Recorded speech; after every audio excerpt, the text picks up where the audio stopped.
CM Revanth Reddy Kodangal MLA పదవికి రాజీనామా చేసి మల్కాజ్గిరిలో తనపై గెలవాలన్న కేటీఆర్ సవాల్పై మంత్రి కోమటిరెడ్డి వెంకటరెడ్డి తనదైన శైలిలో కౌంటర్ ఇచ్చారు. శుక్రవారం నాడు హైదరాబాద్ లో మీడియాతో చిట్ చాట్ చేసిన కోమటిరెడ్డి కేటీఆర్ కు సవాల్ విసిరారు. Avira Women's Day special offer 50% off on IUI IVF valid till 8th March.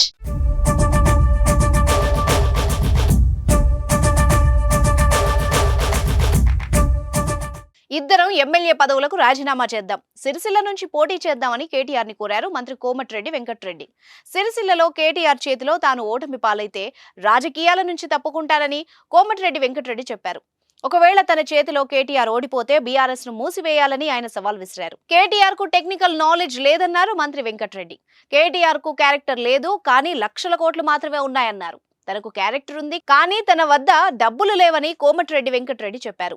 KTR సిరిసిల్లలో 200 కోట్లు ఖర్చు చేసి కేవలం 30,000 మెజార్టీతోనే గెలిచేయడాన్ని ఎద్దేవా చేశారు.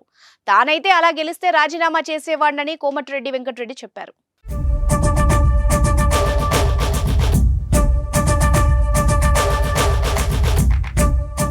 మల్కాజ్గిరి నుంచి పోటీ చేద్దామని తెలంగాణ సీఎం కు కేటీఆర్ 2 రోజుల క్రితం సవాల్ విసిరిన విషయం తెలిసిందే. ఈ విషయమై ఇవాళ కోమటిరెడ్డి వెంకటరెడ్డి స్పందించారు. గత ఏడాది నవంబర్ మాసంలో జరిగిన అసెంబ్లీ ఎన్నికల్లో కాంగ్రెస్ పార్టీ అధికారంలోకి వచ్చింది. కాంగ్రెస్ ప్రభుత్వం అధికారంలోకి వచ్చిన తర్వాత బీఆర్ఎస్ అధికారంలో ఉన్న సమయంలో నిర్మించిన ప్రాజెక్టుల విషయంలో అవినీతిని బయటపెట్టే ప్రయత్నం చేస్తోంది. అయితే అధికార పార్టీ ఆరోపణలు తిప్పికొట్టేందుకు బీఆర్ఎస్ నేతలు మేడిగడ్డకు వెళ్లారు. చూద్దాం మరి కోమటిరెడ్డి సవాల్పై కేటీఆర్ ఎలా స్పందిస్తాడో.